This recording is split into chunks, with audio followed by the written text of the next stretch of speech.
olólùfẹ́ Àjíkẹ́ Ayọ̀. Ṣé gbogbo nǹkan lọ dáadáa? À ń kọ́ àwọn nǹkan ọ̀rọ̀ tá a lè mú jáde nínú álífábẹ́ẹ̀tì. A kọ́ lórí pí lánàá, a fẹ́ bẹ̀rẹ̀ lórí pí báyìí.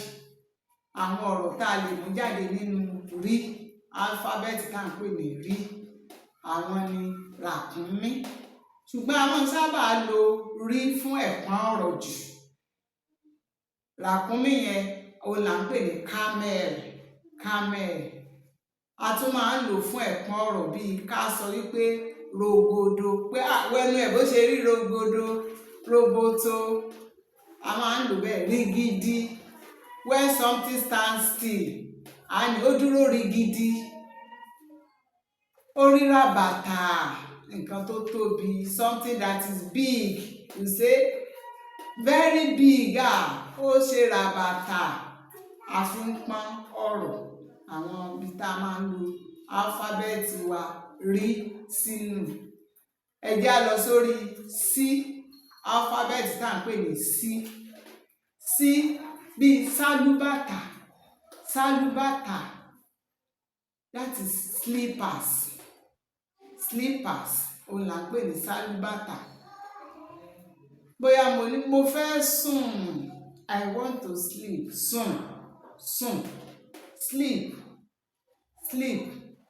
Sọ̀rọ̀, to speak, sọ̀rọ̀ sókè. If I want to command, I say speak out, speak out. Or sọ̀rọ̀, sọ̀rọ̀ jáde, sọ̀rọ̀ sókè. Sí, à ń lo álífábẹ́ẹ̀tì sí fún àwọn ọ̀rọ̀ báyìí. Ẹ jẹ́ á lọ sórí ṣí o, ṣí.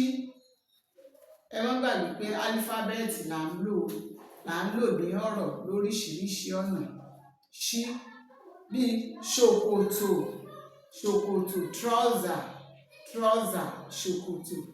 Ṣẹ̀kẹ̀rẹ̀, ṣẹ̀kẹ̀rẹ̀ is a kind of instrument that the musical people use. I don't know whether it's used among the whites. Ṣẹ̀kẹ̀rẹ̀, we used to beat it and give sound. Ṣẹ̀kẹ̀rẹ̀.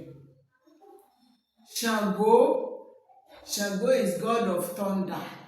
Ṣàngó, god of thunder. Ṣẹ̀pẹ̀tẹ̀rí is a town in Ọ̀yọ́ state.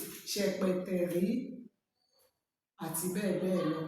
Ẹ jẹ́ ká lọ sórí álífábẹ́ẹ̀tì tí. Tábìlì, that is table. Yoruba formation of table is tábìlì, tábìlì. Tákàdá, ìwé, ìwé tá a fi ń kọṣẹ́ là ń pè ní tákàdá. Tata, tata is grasshopper, grasshopper, tata, grasshopper. Àtàwọn ọ̀rọ̀ míì bẹ́ẹ̀ náà. Ẹ jẹ́ á lọ sórí U báyìí o. U, álífábẹ́ẹ̀tì U yìí kò wọ́pọ̀ ní inú ìjìnlẹ̀ Yorùbá àti Ọ̀yọ́. Ṣùgbọ́n àwọn ẹ̀yà Yorùbá kan bíi Ìjẹ̀ṣà, Èkìtì, wọ́n máa ń lo U nínú ọ̀rọ̀. Bóyá wọ́n fẹ́ pe iṣu, àwọn ò ní pè ní iṣu, which is yam. They will not call yam iṣu, they will say uṣu, uṣu. Ilé, àwọn álífábẹ́ẹ̀tì tó ní í ṣe pẹ̀lú I, àwọn máa ń lo U fún lọ́pọ̀lọpọ̀ ọgbà. Wọ́n á ní ulé, that is house. That the Yoruba from Ọ̀yọ́ will call it ilé, ilé, but they will call it ulé. That's Ìjẹ̀ṣà dialect or Èkìtì dialect. But we are all Yorubas. That's dialect. Ulé, uṣu àti bẹ́ẹ̀ bẹ́ẹ̀ lọ. Ẹ jẹ́ á lọ sórí wí, wí, which is the second to the last letter in our alphabet. Wí bíi wàrà, wàrà, wàrà. Cheese, cheese. Wákàtí, time. Go and check the time for me. Wákàtí mélòó ló fẹ́ lò níbi iṣẹ́ tó ń ṣe yẹn? How many hours will it take you to finish the work? Wákàtí, wákàtí. Ṣe wéré o, dá mi lóhùn o, that means do fast. Ṣe wéré, to do fast. God forbid we will not experience it. Wèrè, mad person, we call them wèrè. Mad people in Yoruba, we call mad people wèrè. Wèrè is different. Àmì tá a bá fi sí orí àwọn ọ̀rọ̀ yìí ló ń sọ ìyàtọ̀.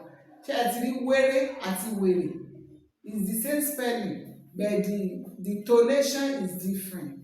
So we follow tonation to translate meanings to the words. Lẹ́tà tó parí tí í ṣe òpin alphabeti Yorùbá ni yí. Yànmùyánmú is a insect. It's a type of small insect that used to, let's say you are keeping something now, and you will see all those tiny insects flying around it, especially something like tomato or food, they will be flying on it. We call them yànmùyánmú. Yànmùyánmú.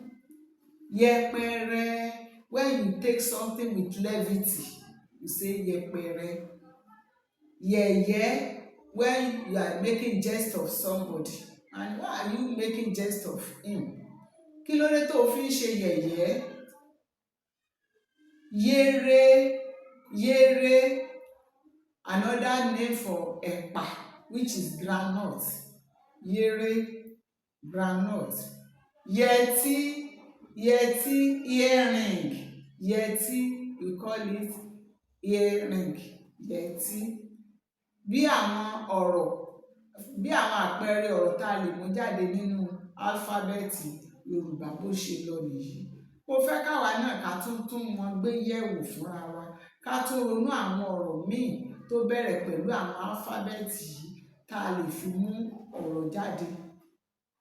Ẹ máa kàn sí ìkànnì yìí, kẹ́ ẹ máa bá wa subscribe, kẹ́ ẹ sì máa bá wa pín ká kí èdè Yorùbá yìí kó lè rìn jìnnà. Ẹ ṣé, ó dìgbà kan náà, ó dàbọ̀.